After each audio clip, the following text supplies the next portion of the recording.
Dari Jalan AM Sahaji 41 Yogyakarta, 101.3 Star FM Inspiring Sound. Assalamualaikum pendengar, apa kabar? Alhamdulillah akhirnya saya kembali bisa menjumpai Anda semua pada malam ini, hari Selasa tanggal 25 Oktober 2022. Dan saya mohon maaf karena minggu lalu saya terpaksa tidak bisa hadir di sini ya, karena kesehatan yang tidak memungkinkan. Tapi saya berharap dimanapun Anda berada saat ini, Anda dalam kondisi yang sehat, tidak kurang suatu apapun, karena memang kesehatan itu sangat mahal harganya. Dan saya bahagia sekali karena saya kedatangan dua tamu yang nanti akan saya kenalkan ya. Oh, ini istimewa, makanya oke, nggak apa-apa. Malam ini dingin tapi tamu-tamu saya ini menghangatkan ruangan ini. Ya pendengar, kita ketemu lagi pada acara Fun with Business.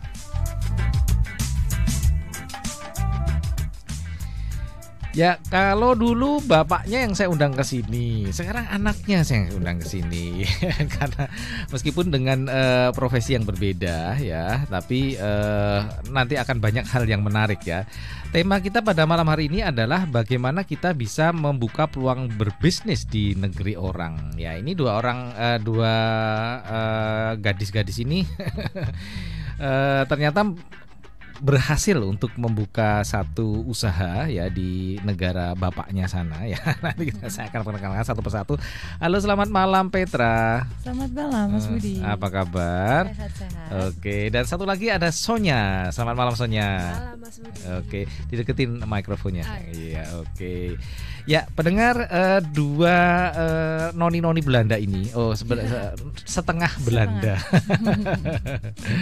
Ini berhasil mengembangkan bisnisnya, meskipun pertamanya ya cuma untuk mengisi waktu dan lain-lain, tapi ternyata sesuatu yang cuma iseng-iseng ternyata bisa dikembangkan secara bagus juga ya di negara Belanda ya, di Amsterdam kalian. Amsterdam. Oke, nanti kita akan cerita banyak. Dan seperti biasa Anda bisa mengakses acara ini juga di live streaming kami di www.starjogja.com. Dan seperti biasa Anda bisa ikut berpartisipasi di acara ini. Anda bisa bertanya-tanya, nanti mengirimkan pertanyaan via WA kami 0818621013. Dan Petra dan Sonya ini sudah menyediakan hadiah yang menarik untuk Anda. Untuk Anda yang beruntung pada malam hari ini. Ya. Oleh-oleh dari Belanda. Oke, ya. Kalian kok sekarang jadi tinggi-tinggi banget ya? Aku minder. Ya, ini dikasih makan apa kalian sama mama kalian? Makan bambu. Mbak Erni, anakmu kok pakannya apa tuh, kata dur-dur banget. Ya, Petra. Ya, kalian kan punya darah Belanda gitu ya. Artinya sebenarnya kalian lebih gampang lah untuk mengakses berbisnis atau mungkin di luar bisnis juga ya, misalnya bersekolah atau bahkan tinggal di sana ya. Iya. Nah, kalian memanfaatkan ini hanya untuk sekedar karena saya setengah Belanda makanya saya tinggal di sana, atau mungkin ada semacam saya punya obsesi loh di sana itu sebenarnya gitu. Ada sih. Ada obsesi. Sonya dulu. Oke, obsesi. Sonya dulu. Obsesinya apa Sonya? Aku juga penasaran. Ya, obsesi dari dibalik cerita ini gitu. Iya. Kayaknya kurang lebih sama kan. Kita pengen sebisa mungkin ngenalin misalnya makanan kita gitu, makanan Indonesia ke orang di sana. Iya, langsung ke bisnis nih. Langsung ke bisnis jawabannya. Nggak apa-apa ya. Jadi ada obsesi itu ya. Jadi karena mungkin kalian lebih gampang untuk berkomunikasi dengan mereka, karena secara kultural kalian juga punya darah mereka gitu. Bahasa juga kalian bisa. Iya, tadinya kan ke Belanda karena pengen mengenal setengahku satunya ini apa toh? Separuh jiwaku apa toh? Kan kecilik nang kene, terus setengahnya apa ke sana. Begitu di sana ternyata pemahaman mereka tentang makanan Indonesia kok cuman segini, padahal kan koneksinya kuat sama Indonesia. Iya, betul. Nah, itu yang mungkin dimaksud Sonya. Terus kita obsesi piye iki carane supaya mereka juga tahu food Indonesian food itu gimana. Oke. Jadi mereka ini anak Londo ya, tapi bahasa Jawanya medok banget. Saya sukanya itu ya. Kalian tetap mempertahankan ciri khas kejawaan kalian. Meskipun sudah lama di Belanda. Oke, dari situ ya. Dari sebenarnya kalian udah menentukan dulu, saya mau tinggal di Belanda, atau waktu itu cuma ya karena papa kalian ada di Belanda, oke 6 bulan di sana, 6 bulan di sini gitu, atau gimana? Sama-sama lulus SMA, terus ya itu tadi pengen mengeksplor setengahnya ini kayak apa, jadi kuliah. Oh, kuliahnya di sana ya? Kuliah di sana. Terus bersosialisasi di sana, nyangkut di sana. Akhirnya nyangkut di sana. Petra duluan yang berangkat ke sana. Iya. Kemudian Sonia nyusul. Iya betul. Karena kita beda 5 tahun. Oh ya, kalian beda 5 tahun. Oh gitu. Jadi Petra dulu yang mengeksplor di sana, dan Petra kuliah di sana ya. Kuliah di sana. Ambil apa? Arsitektur. Arsitektur di Universitas Hogeschool van Amsterdam. Oke, aku nggak bisa disuruh ulangin. Hogeschool. Ya, oke. Ya, oke, itu ya. Jadi arsitektur. Ya. Jadi sebenarnya Petra ini seorang arsitek ya. Iya. Oke. Nah, awal mulanya kemudian berbisnis di dunia kuliner di sana ya. Itu seperti apa sih ceritanya? Tadinya ikut arsitek ke firm, terus baru mau mulai sendiri, ternyata corona. Gitu. Oh, jadi kalian mulainya baru tahun 2000 berapa ya? 2020 ya? 2020. Gitu. Baru. Terus karena sering masak, teman-teman sering makan, terus iseng aja. Jadi biasanya kita kalau masak teman-teman diundang selalu makan rame. Karena lumayan effort kalau makan masakan Indonesia kan. Jadi kalau yang menikmati cuma satu orang, kok sayang gitu ya. Terus berkembang, terus jadi komunitas, terus ya udah jadi bisnis aja daripada cuman buat main-main aja. Iya, awalnya seperti itu ya, mengundang teman-teman makan bareng gitu ya. Dan ternyata mereka responnya bagus gitu ya.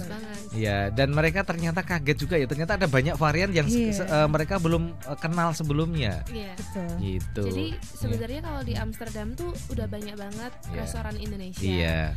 Tapi rasanya tuh seringnya disesuaikan sama lidah bule. Ya gitu ya. Jadi tampilan Jawa tapi tetap rasanya rasa Londo gitu. Iya, beda gitu loh. Iya. Kayak hampir sama malah salah satu sama lain. Gitu. Dan konsepnya beda juga.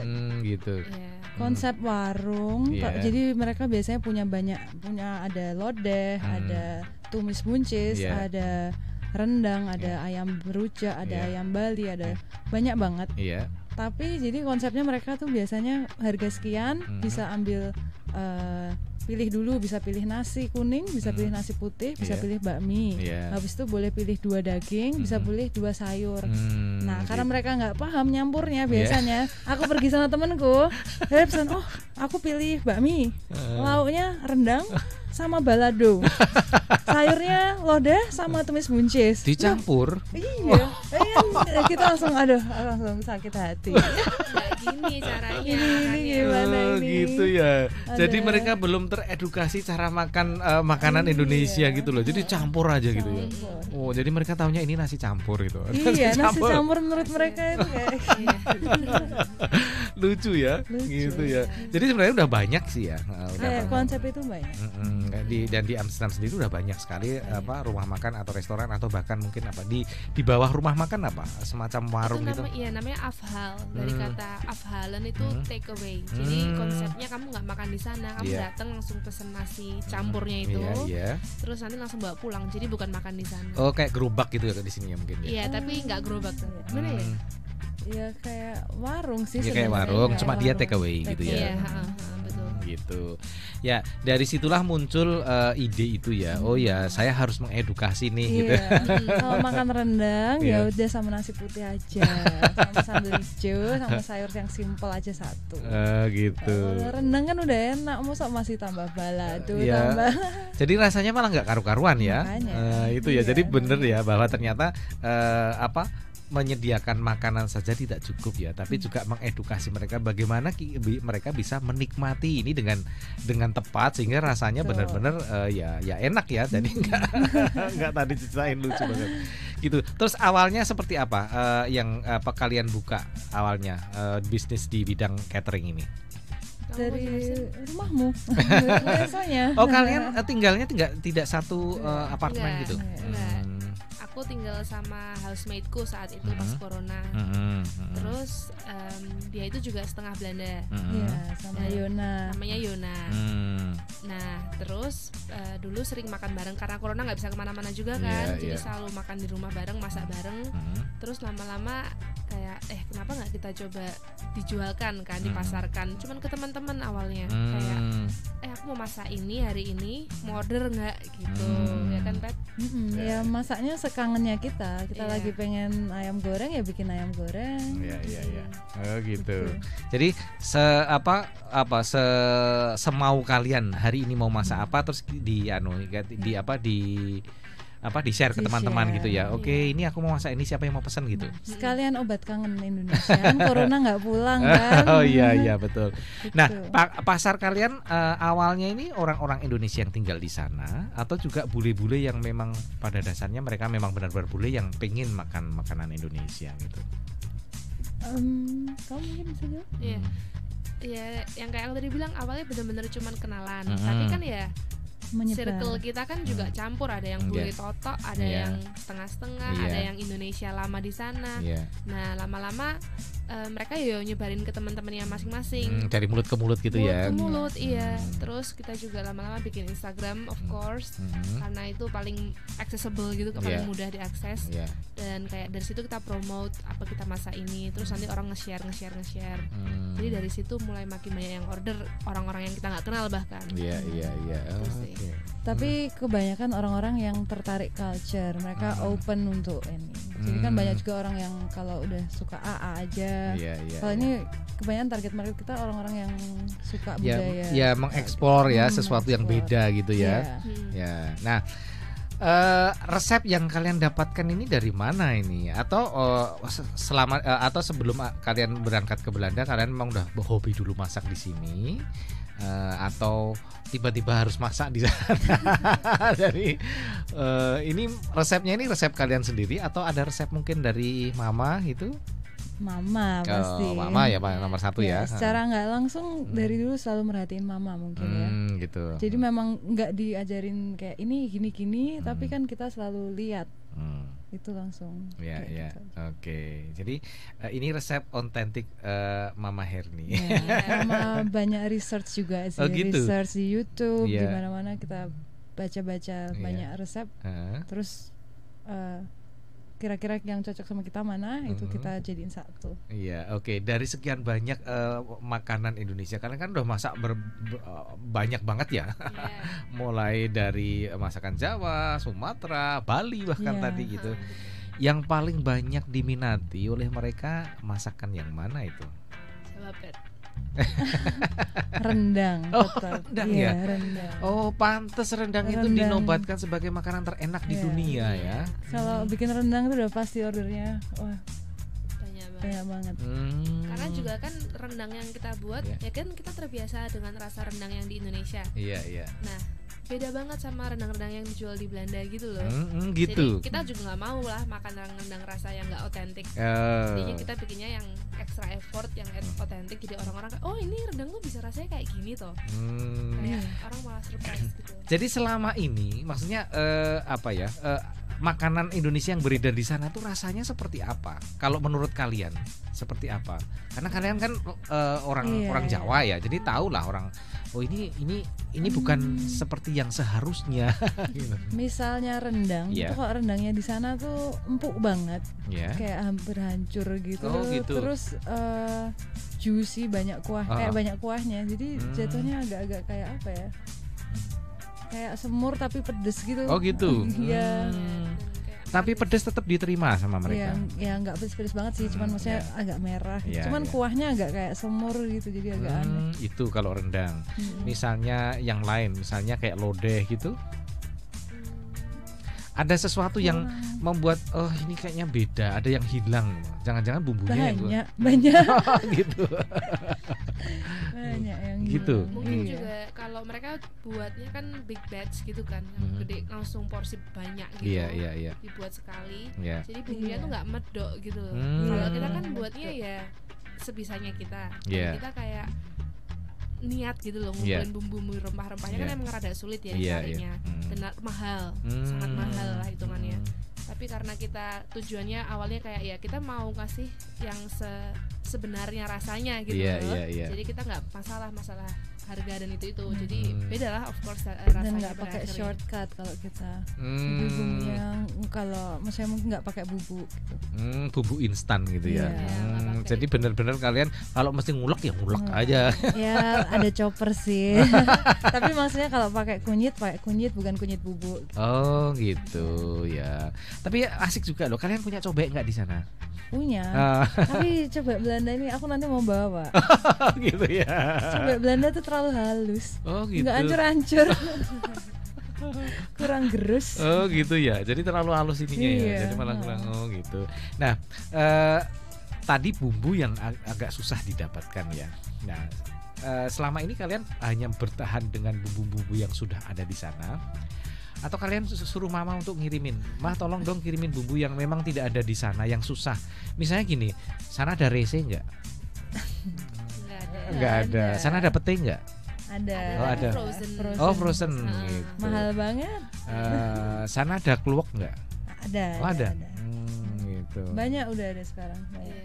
Gitu. Nah ada bumbu-bumbu yang memang tidak bisa didapatkan di sana. Iya. Misalnya ini daun kunyit tuh kita selalu kesusahan. Kadang-kadang ada, kadang-kadang kalau beruntung. Iya. Tapi itu pun jadi ada satu toko oriental kalau di Belanda sebutannya itu dia jual produk-produk Asia gitu kan. Itu gede dan agak jauh. Nah itu tuh juga untung-untungan. Kadang mereka punya produk yang kita mau, misalnya kencur, kadang ada, tapi bisa juga 2 minggu nggak ada.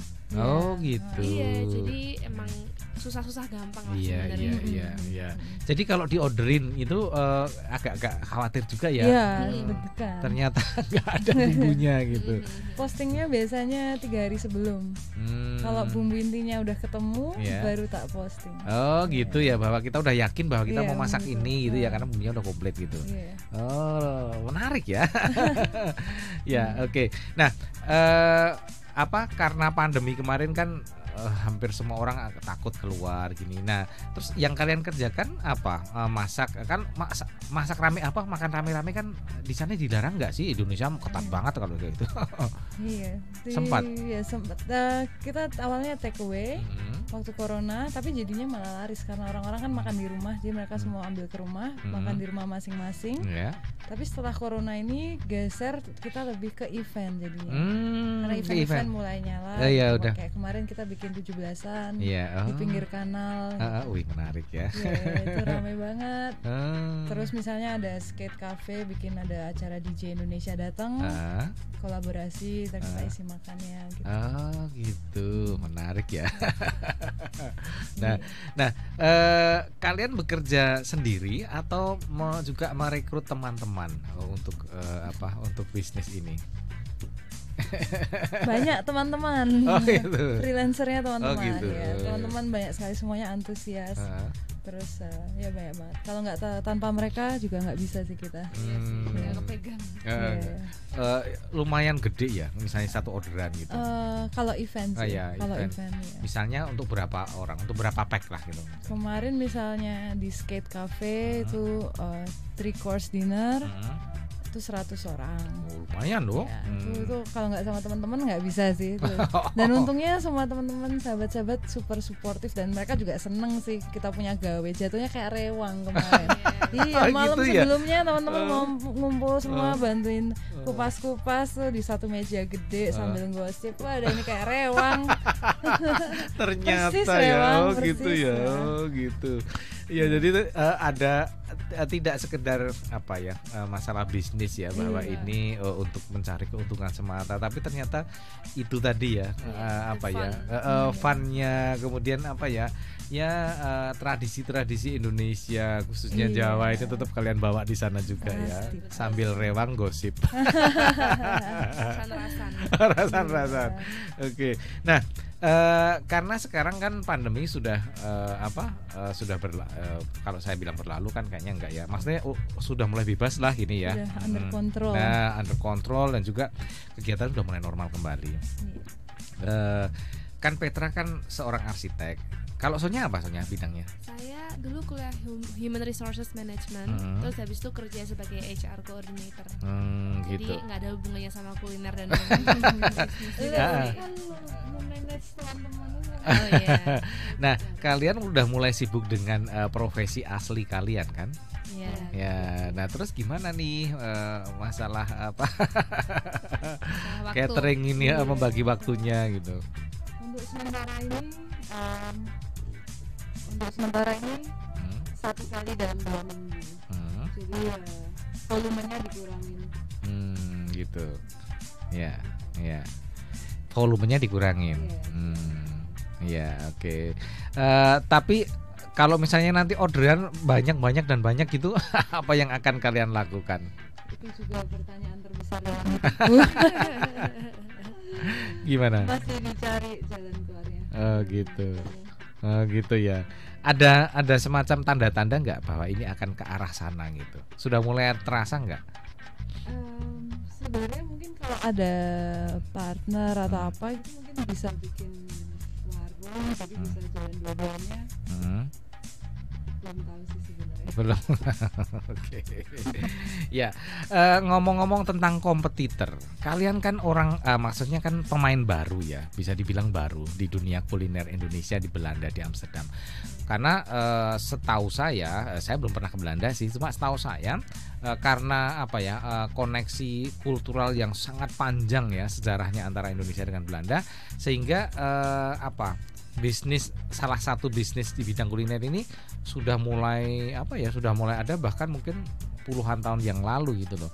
Nah, kalian pemain baru ini. Nah, bagaimana cara kalian memasarkan ini gitu loh? Tadi kan udah dari teman-teman gitu. Terus berikutnya apa yang kalian lakukan?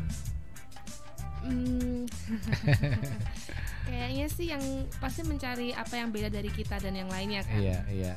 Dan kita tuh kalau aku ngerasa ya, kita lumayan menang di ini sih, segmen pasar kita lumayan yang anak muda dan gitu. yang culture lah istilahnya gitu. Jadi kita banyak ngelakuin event-event itu ngaruh banget buat dapat banyak peminat. Event itu yang datang anak-anaknya muda-muda.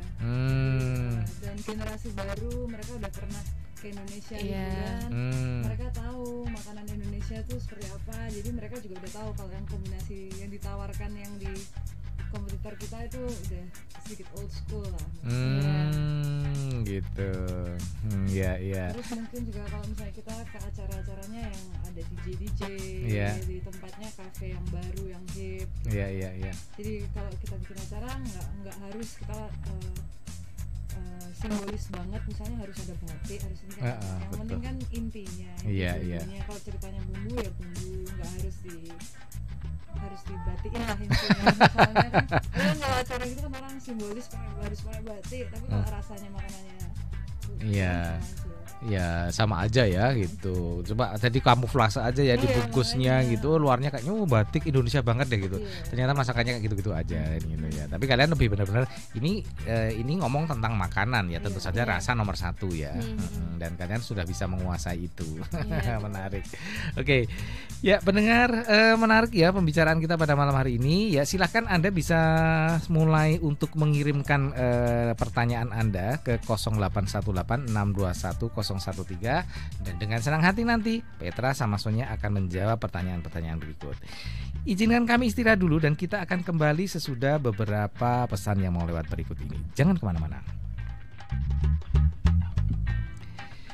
Ya, masih bersama saya di sini Budi Utomo dan juga tamu istimewa saya Petra dan Sonya dari Amsterdam, Belanda dengan bisnis cateringnya. Ya, tadi ada yang tanya nih, ini bisnis catering kelas menengah ke atas? Oh enggak, saya bilang. Oke, silakan untuk Anda yang ingin bergabung di acara ini. Nah, ini udah mulai muncul. Nah, gitu ya. Nanti kita akan jawab ya. Okay. Kita akan lanjutkan dulu beberapa pertanyaan yang tadi belum sempat saya tanyakan. Nah, karena pangsa pasar kan udah mulai kepegang ya gitu. Artinya kalian sudah tahu pasar saya di sini gitu ya. Area saya di sini. Beda dengan yang tadi yang nasi campur-campur gak karuan tadi. Nah, Ini memaintain pasar itu kan kadang lebih susah daripada mendapatkan mereka gitu. Nah, caranya seperti apa? Kalian memaintain supaya mereka nggak lari ke lain hati gitu. Kalau untuk sementara ini sih karena lagi di sini kan off di sana. Oh iya ya. Iya, nah itu aku share terus yang makanan di sini setiap hari aku makan. Jadi mereka juga lihat seperti apa. Biar tetap ngiler gitu ya. Biar tetap ngiler. Gitu ya. Jadi kalian tetap keep in touch dengan mereka, tidak melepas itu dan kalian tetap nge-share makan apa gitu. Iya. Sama mungkin kalau mau lebih serius dikit jawabnya. Boleh. Aduh, lebih berat itu. Iya. Soalnya yang aku amatin juga, menurutku kita tuh lumayan personal pendekatannya. Iya. Kalau ada customer yang datang, kita nggak cuma ngasih terus goodbye, tapi kita kayak hai, kayak kabar, terus kayak dengan antusias jelasin tentang makanannya. Terus ya tergantung kalau misalnya ada cerita tentang makanan itu, yang personal juga kita ceritain dari mana, story behind-nya gitu ya. Terus juga biasanya mereka juga kan sedikit tahu tentang Indonesia, entah ada pernah ke sana atau suaminya orang Indonesia atau apa. Jadi kita juga tanya-tanya, ngobrol. Jadi apa ya? Personal gitu loh pendekatannya. Ya, jadi personal touch ya. Iya, itu jauh ternyata lebih mengena gitu. Iya. Karena secara emosional mereka menjadi terikat gitu ya. Iya. Ini kok kayak antarin banget. Iya. Ternyata sama dengan bapaknya dulu. Karena kalau dengar cerita tentang antarin kan juga gitu ya, personal touch-nya tuh sangat gitu ya, personal treatment-nya tuh sangat terasa ya, benar-benar memperlakukan mereka secara personal gitu ya, sehingga mereka merasa dihargai. Mereka merasa menjadi bagian dari kita gitu. Betul. Ya. Oh gitu ya. Jadi tetap ada keep in touch dengan mereka, kemudian juga personal treatmentnya tetap terjaga, disambung seperti itu. Nah, selama ini ada komplain nggak sih dari mereka? Ya sesekali tingkat kepedesan. Gitu ya. Oke ya. Itu kadang lumayan kayak ya ada yang kan kita juga buatnya kalau sebisa mungkin se-real mungkin kan. Jadi kena pedes ya pedes gitu. Kadang mereka aduh pedes banget tapi enak gitu. Iya. Ya kayak gitu sih komplainnya. Iya, porsi juga kadang kalau orang Belanda makanya banyak. Kita bikinnya besar gitu.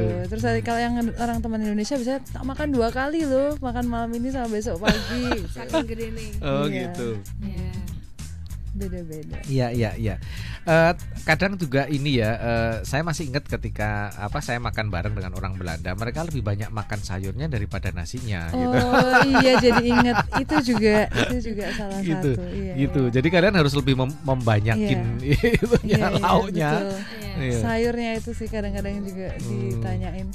Gitu. Tapi kan kadang kalau misalnya ayam goreng gitu kan sayurnya cuma lalapan. Iya betul. Itu kayak betul. Kadang kita mau bikin, kita pernah bikin ayam geprek. Nah kan enaknya sayurnya timun gitu kan. Iya. Tapi kayak buat dari mata orang Belanda itu tuh nggak lengkap. Iya, nggak ada sayurnya kalau nasi ayam geprek aja. Iya, timun tuh yang nggak dihitung gitu loh. Jadi kita aduh pakai apa ya, bikin sop. Kita atau nggak capcay. Kita pikir-pikir kira-kira masih agak cocok sama nasi ayam geprek apa ya. Gitu. Padahal kadang kita maunya juga cuma ya udah nasi sama lauknya apa ya kayak kalau di sini ke warteg gitu. Iya. Kan pasti enggak. Jadi untuk mereka harus tetap ada sayur. Artinya sayur itu sayur yang berkuah gitu. Atau gimana? Enggak harus sih, tapi kali enggak 100 gram sayur mereka harus kayaknya gitu. Gitu. Jadi misalnya kalau ayam geprek dibanyakin lalapannya gitu, mereka udah terima belum? Saya haruskan terima. Gitu. Nah, selain tadi tingkat kepedasan, kan orang lebih mengenal kalau makanan-makanan Indonesia itu spicy ya, tidak sekedar pedas tapi benar-benar bumbunya yang begitu rupa, banyak rempah-rempahnya gitu.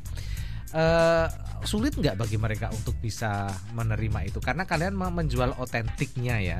Kalian tidak membuat misalnya rendang ala Belanda kan beda. Ini benar-benar kalian membuat rendang ala Padang gitu.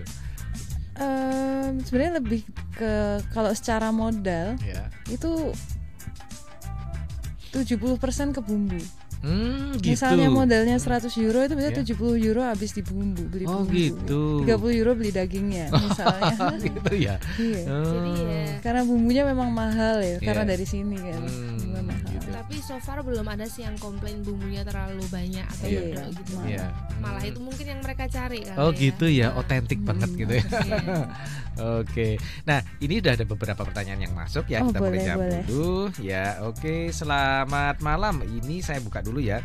Yang pertama ini dari Tante Rensi ya. Tante Rensi, saya mau nanya, sekarang mereka berdua buka di Indonesia atau di Belanda? Terlambat mantau. Cateringnya ini kelas menengah ke atas ya. Ini dari Tante Rensi yang ada di Jalan Kaliurang. Ini salah satu pendengar setia ini. Iya. Coba Bet. Untuk sementara masih di Amsterdam dulu. Dan sebenarnya untuk kelas menengah aja sih, nggak menengah ke atas. Kelas menengah, kelas menengah. Standar di sana. Iya. Oke, gini ya. Jadi Tante Rensi karena tadi tidak mengikuti dari awal acara ini. Jadi Tante ini mereka berdua ini adalah noni-noni setengah Belanda yang tinggal di Amsterdam gitu ya. Nah, karena mereka juga belajarnya di sana dan akhirnya mereka memutuskan untuk berbisnis di bidang catering karena ternyata mereka ini punya obsesi untuk mengenalkan Indonesia secara utuh dari sisi yang lain gitu dan mereka mengenalkan dari sisi kulinernya gitu Tante. Dan ternyata mereka berhasil loh Tante. Mereka benar-benar menyajikan masakan itu secara otentik. Jadi kalau rendang ya rendang gitu ya. Jadi bukan rendang kok kayak apa gitu ya, kayak ya ala-ala Belanda enggak. Jadi benar-benar rendang itu ya rendang Padang gitu. Kalau pecel ya pecel kayak gitu ya. Karena biasanya kalau saya sering ya makan-makan di hotel-hotel berbintang yang kebanyakan juga banyak tamu bulenya, ini mereka menyesuaikan gitu loh. Jadi makan pecelnya jadi nggak enak gitu ya. Ini kok rasanya kayak cuma kacang ditumbuk doang.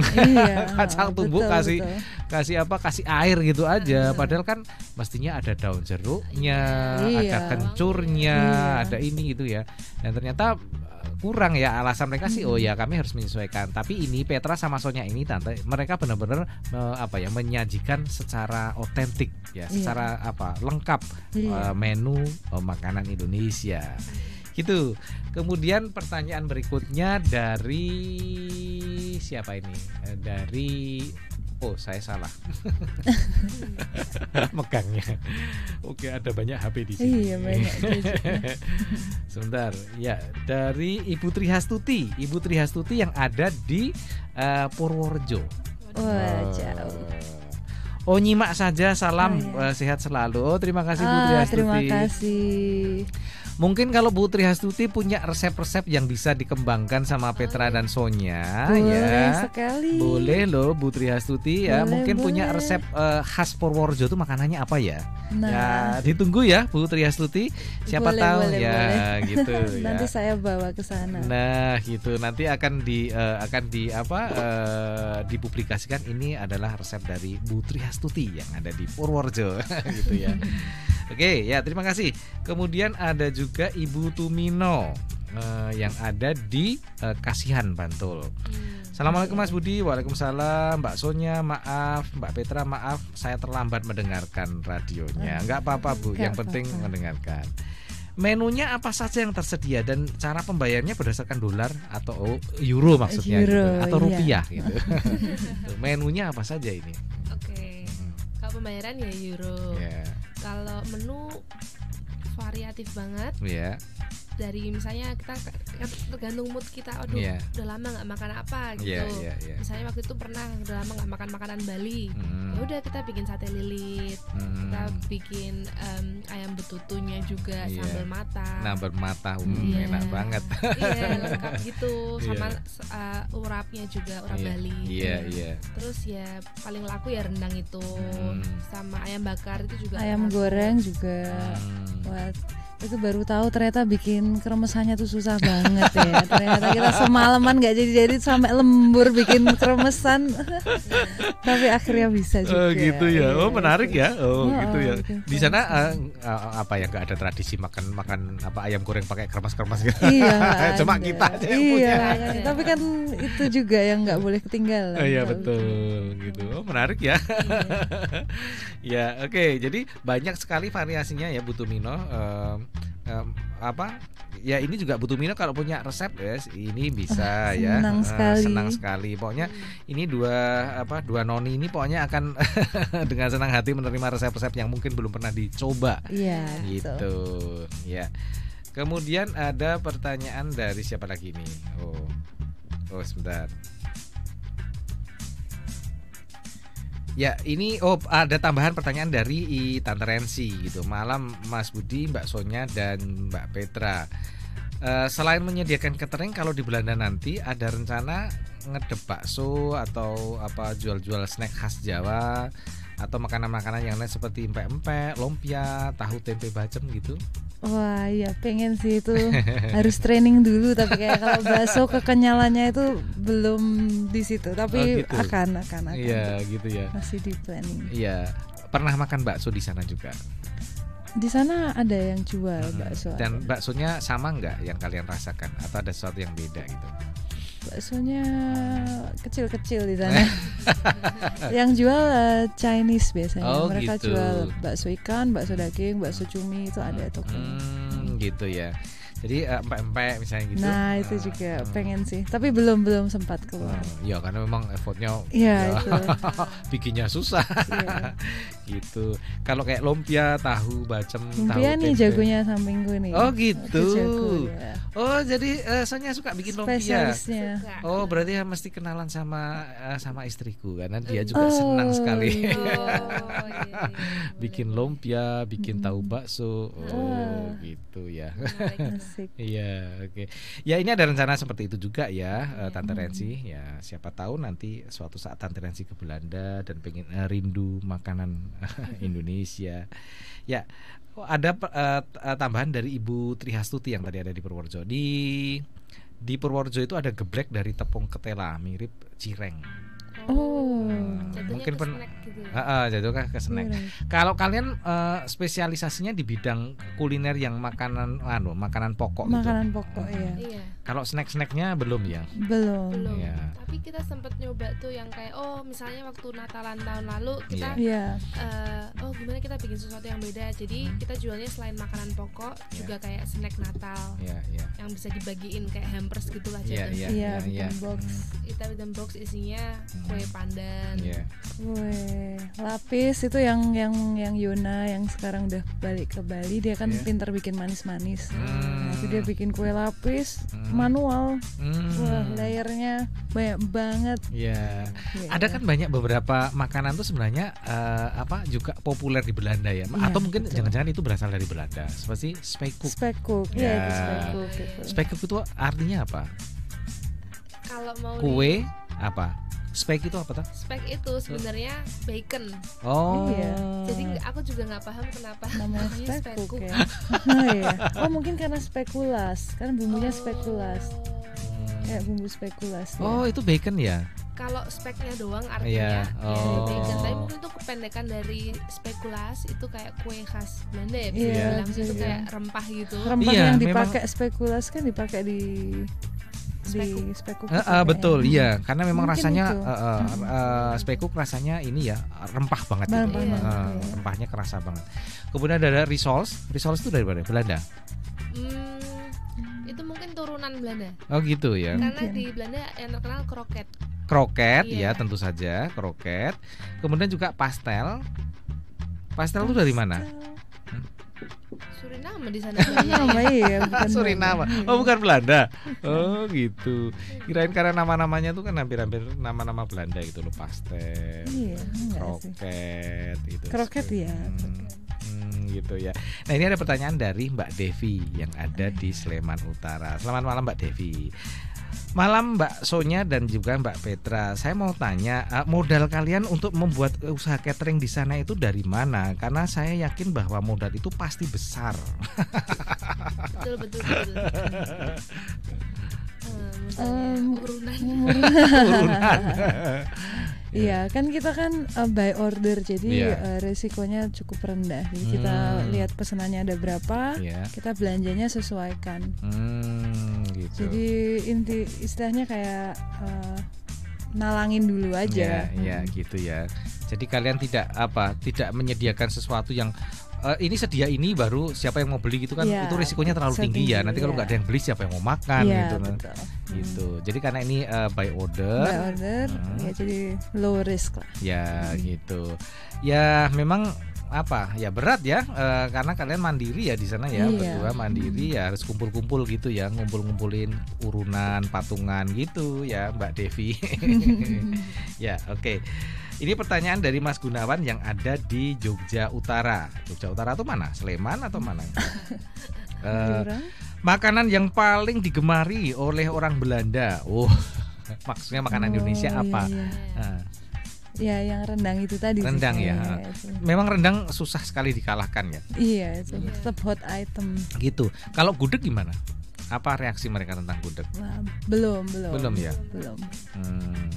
Oke, kalau rendang udah biasa. Selain rendang yang banyak dicari oleh mereka. Waktu itu kita sempat bikin gado-gado. Gado-gado ya. Gitu. Itu juga banyak banget minatnya karena kan kalau dilihat itu kayak vegetarian kan, karena nggak ada dagingnya kan sebenarnya. Dan vegetarian di Belanda itu lagi naik banget. Orang suka cari makanan yang nggak terlalu banyak meatnya. Terus itu jadi super populer. Apalagi kita bikin bumbunya juga dari nol, ngulek kacangnya, goreng kacangnya juga. Terus fresh kan, itu rasanya jarang dijual juga. Jadi waktu itu orang kayak, ini apa, baru banget dan enak banget, sehat, semua suka. Sering kecele dapat bakwan dikira tadi ada dagingnya atau ada apanya ya. Padahal nyamung bakwan. Bakwan dirisi-risi. Bakwan jagung ya kan, campur kan kayak di sini. Gitu ya. Menarik. Oke, nah ini ada pertanyaan lagi dari Mas Tono yang ada di Bantul. Oke, Mas Tono, selamat malam Mas Tono. Pertanyaan adalah kalau makanan-makanan selain makanan pokok yang populer di Belanda apa? Maksudnya ini makanan Indonesia, misalnya tadi bakwan, snack-snacknya mungkin. Lemper ya pasti, lemper itu. Lemper? Oh gitu ya? Lemper terkenal di sana? Terkenal banget. Kaget saya. Walaupun dibungkusnya pakai plastik ya, bukan pakai daun. Gitu ya. Gitu. Kemarin bikin buat acara temen satu keluarga kan vegetarian, pengen punya lemper, terus coba bikin pakai jamur ya bisa juga. Gitu ya. Jadi lemper isi jamur. Bisa. Mungkin sebenarnya di sini tuh udah ada loh abon kluweh. Apa itu Bu? Kluweh tahu nggak kluweh? Kluweh itu kayak ini loh. Kluweh itu kayak nangka, kayak gori, tapi yang bulat itu loh. Tahu nggak?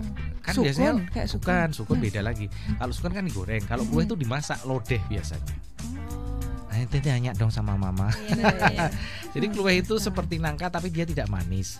Ya, tidak manis dan ini ada abonnya. Nah, kalau misalnya cocok misalnya untuk vegetarian, misalnya itu dipakai untuk bikin lemper gitu. Wah, iya. Ide bagus ini. Makasih loh, Mas. Oke. Ya, oke. Saya buka lagi. Ini ada pertanyaan dari Mas Doni. Ada mas-mas juga ya. Saya pikir tadi malam ini acaranya ibu-ibu ya, ternyata Mas Doni. Halo Mbak Petra sama Mbak Sonia, selamat malam. Kalau saya mau memulai usaha bisnis seperti yang Mbak Sonia dan Petra lakukan di Belanda, sementara saya tidak punya pengalaman, saya tidak punya koneksi, saya tidak punya pengalaman dengan orang-orang asing. Apa yang mesti saya lakukan? Mungkin ini saya agak nggak paham dengan pertanyaannya. Mungkin dia di satu negara gitu ya, atau mungkin karena dia kuliah atau yang lain gitu, dan dia pengen membuka usaha seperti ini. Kalau kalian kan jelas ya, kalian paling tidak karena separuh jiwa kalian sudah ada di sana sebelumnya gitu. Jadi mungkin tingkat kesulitannya akan menjadi lebih rendah. Nah ini kalau benar-benar orang Indonesia yang saya kuliah dan saya pengen membuka bisnis gitu, apa sih kiat-kiat yang mesti dilakukan? Mungkin langkah paling mudahnya mendekati ini sih, perkumpulan komunitas Indonesia yang ada di luar negeri kan gitu ada ya. Biasanya mahasiswa namanya PPI, Perkumpulan Persatuan Pelajar Indonesia. Dari situ masuk grupnya, nanti nyebar lagi mulut ke mulut. Iya, banyak kok komunitas Indonesia di Belanda apalagi banyak banget. Iya, betul. Nanti kalau mereka satu udah cocok, biasanya mulut ke mulutnya lumayan cepat. Gitu ya. Jadi orang mereka lebih percaya pada the third testimony power gitu ya, kekuatan ketiga ya. Iya, apalagi kalau food ya. Iya, betul. Ya tidak sekedar tampilan cantik di IG kayak gini-gini, tapi rasanya ternyata biasa-biasa aja. Atau kalau misalnya masih baru, bikin yang orang Indonesia pasti kangen gitu. Kayak misalnya Mas bilang pempek atau yang benar-benar di sana hampir nggak ada. Kamu bikin itu, nanti kan orang pasti langsung penasaran. Orang Indonesianya dulu mungkin. Iya, ada menjual pempek nih, itu bisa langsung disebarin. Kadang misalnya ada juga kadang pramugari bawa makanan dari Indonesia, itu langsung disebar. Ada pramugari bawa bebek atau apa gitu. Ada. Terus nanti itu nyebarnya cepat karena mau pesan. Nah, itu kan pertama untuk pengenalan. Jadi orang tahu Mas Doni masak, nanti yang lainnya pasti dia akan ngalir aja. Gitu ya. Jadi harus bikin satu yang sangat dikangenin dulu, itu dulu. Gitu ya, cari yang kira-kira ketika orang denger makanan itu tuh langsung Iya, ada beberapa hal ya itu benar-benar gitu ya. Batagor atau apa itu yang benar-benar biasanya meluluhkan hati. Meluluhkan hati, meluluh-lantakkan hati mereka. Ya, oke. Nah, dari perjalanan kalian ya yang sudah mulai bagus gitu, terus apa sih rencana kalian berdua dengan bisnis ini? Kalau ditinggal kan sayang juga ya, janganlah kalau ditinggal, udah jadi loh ini. Sementara kalian sibuk dengan urusan pekerjaan kalian juga gitu. Sebenarnya kita ini lagi cari investor. Gitu. Mungkin ada yang berminat menginvestasi. Nah, gitu loh, siapa ini? Gitu. Nanti kita buka warung. Konsep dan idenya sudah ada. Oh, gitu. Komunitasnya, target marketnya sudah ada. Oh, iya. Oke, ya. Jadi sebenarnya tetap ya ada rencana untuk mengembangkan itu. Ada sedikit ya. Soalnya kalau sementara ini kan kita selalu terus berdua ada di frontman-nya. Kalau misalnya kita ada investor atau bisa bikin lebih besar, jadi kita lama-lama pelan-pelan bisa mundur dari frontline, bisa ke passion masing-masing lagi. Iya, tapi ini tetap jalan gitu ya, bisa tetap diawasi gitu ya. Oke. Dan kalian merasa fun nggak sih dengan bisnis kalian ini? Sangat seru ternyata makanan ini. Ya memang never ending story ya kalau makanan itu. Connecting people juga. Iya, betul. Iya. Jadi kayak warm. Rasanya gimana ya? Enggak kayak apa ya? Gezellig kalau bahasa Belandanya. Gezellig ya, apa ya? Kayak kalau orang ngumpul-ngumpul seru itu gezellig. Oke. Hangat. Iya, hangat lah pokoknya gitu ya, hangat, seru, hangat gitu ya. Oh ya, tentang Restafel. Saya pengen tahu ya, cerita sedikit tentang Restafel dong ya, karena orang Indonesia banyak loh yang tahu Restafel, bahkan di beberapa hotel gitu juga menyediakan ala-ala Restafel. Restafel itu apa sih sebenarnya? Oke, itu sepengetahuanku itu tuh masuk di dapur Indies. Jadi kalau di Belanda karena historinya itu ada makanan Belanda ada, makanan Indonesia Toto ada, tapi ada juga makanan yang kolaborasi di antara mereka berdua. Gitu. Orang Belanda yang tinggal di Indonesia terus pulang lagi misal, atau orang Indonesia yang pindah ke Belanda, jadi mereka bikin namanya Indies Sukeuke. Itu tuh campuran gitu, jadi ya makan di rice tafel, rice artinya nasi, tafel table, meja. Jadi orang duduk terus ada nasinya dan makanannya tuh macam-macam banyak muter gitu. Oh gitu. Ya tahu bisa dibayangin, bisa dibayangkan ya. Jadi mungkin lebih ke apa ya, kalau di sini ya prasmanan lah gitu ya, dengan banyak sekali makanan yang ada makanan Indonesianya maupun makanan Belandanya juga gitu. Atau semuanya masakan Indonesia, Indies gitu. Gitu. Konsepnya agak ke Belanda-Belandaan gitu. Oh gitu. Iya. Tapi makanannya Indonesia, tapi konsep makannya kayak Belanda gitu. Atau mungkin orang zaman Indonesia mereka bilangnya Nederlands Indies zaman waktu betul. Belanda kolonial itu mungkin mereka makannya kayak gitu ya. Gitu untuk orang-orang yang menengah ke atas itu. Iya betul. Yang punya pabrik gula biasanya. Dulu di meja kan. Ya kan soalnya mungkin kalau orang Indonesia kan jarang yang kalau makan tuh bener-bener di meja gitu, sambil duduk di ruang TV atau di depan lesehan. Kalau Belanda kan tipikal yang kalau ada makan pasti semua harus di meja gitu kan. Mungkin karena itu jadi namanya Rijsttafel juga. Jam 6 tepat. Oh gitu ya, sampai waktunya. Nah, Petra dan juga Sonia, biasanya di acara ini ada mentor bisnis kita yang namanya Koh Martin. Tapi pada malam hari ini Koh Martin kebetulan berhalangan hadir. Dan ini Koh Martin sudah mengirimkan voice note-nya tadi yang sudah direkam. Kita dengarkan bareng. Oke. Selamat pagi, malam Pak Budi ya. Kita bahas sedikit tentang ini ya. Sebenarnya bisnis itu mau di luar negeri mau di dalam negeri itu mengenai tentang kebutuhan. Apalagi sekarang kita terhubung dengan satu jalur komunikasi yang luar biasa yang disebut internet ya. Nah, kalau tentang masakan sendiri itu sebetulnya saya sudah nggak asing itu, terutama ketika mendengar masakan Jawa di San Francisco ya. Kenapa? Karena sebetulnya popularitas orang Indonesia di luar negeri itu cukup banyak ya, di mana-mana. Apalagi ini kita ngomong di Belanda juga itu cukup banyak juga gitu.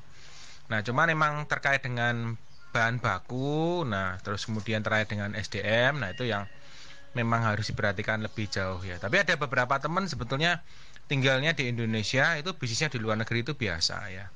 Ada yang mulai dari fashion itu tinggal di Indonesia, jualannya ke luar negeri ya. Itu ada teman yang punya bisnis baju serat nanas, itu ada waktu itu jualnya juga keluar. Jadi ada pangsa-pangsanya yang di luar gitu ya. Jadi pangsa pasar di luar negeri itu luas dan tinggal dipelajari aja sih sebenarnya. Sebetulnya kita bisa kok go internasional, itu bisa ya. Dan ada beberapa yang dari Jogja ya, yang secara perusahaan besar itu juga sudah menuju ke Malaysia ya, itu ada juga, dan perusahaan asli Yogyakarta. Jadi kita bisa kok punya bisnis di luar negeri, itu sangat mungkin sekali gitu ya. Nah, kesempatan ini jadi terkesannya tertutup. Kenapa? Karena sebenarnya Indonesia sendiri itu pasar yang cukup besar. Nah, itu yang jadi beberapa orang kadang-kadang nyukupi kebutuhan pasar Indonesia saja nggak ada habisnya gitu kan. Nah, cuman memang ada sisi lain, ada kebanggaan yang lain, ada penyampaian yang lain. Nah, itu kalau di Indonesia sisi leadershipnya udah cukup kuat, kita mau ekspansi ke luar negeri, ayo gitu. Kalau enggak ya emang bisnisnya dari awal emang disetting bisnis ke luar negeri juga bisa gitu. Semangat terus berkarya hingga ke luar negeri ya. Mohon maaf ya, ini saya belum bisa hadir, harus membersamai anak-anak dulu di rumah. Mohon maaf, assalamualaikum.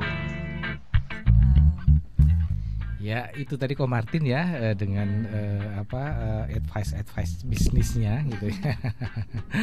Oke, 1 jam nggak terasa ya, ternyata kita ngobrol. Asik ya, kita terlalu asik ngobrol tentang bisnis ini, dan ternyata emang nggak ada habisnya. Nggak ada endingnya kalau kita mau bicara bisnis, tentang bisnis, apalagi bisnis makanan ya, yang yang memang ini seperti never ending story, cerita yang tidak pernah berakhir gitu. Dan sukses untuk kalian ya. Terima kasih udah ngeluangin waktu ya, jauh-jauh dari Amsterdam. Wih, saja Mas Budi. Makasih suwun nggih. Ya, Ya, demikian tadi pendengar bincang-bincang kami, dan semoga apa yang kami perbincangkan pada malam hari ini akan menginspirasi untuk Anda. Satu hal yang selalu saya tekankan, apapun bisnis Anda, lakukan, kerjakan dan jalankan itu secara fun, karena pada dasarnya bisnis itu mudah dan menyenangkan. Pendengar, saya akan kembali lagi insya Allah di Selasa depan dengan narasumber yang tidak kalah spektakulernya. Dan siapa Anda yang beruntung pada malam hari itu mendapatkan oleh-oleh dari Petra dan Sonia, nanti akan saya hubungi. Dan selamat untuk Anda yang beruntung pada malam hari ini. Saya Budi Utama pamit mundur. Terima kasih. Sampai jumpa. Wassalamualaikum.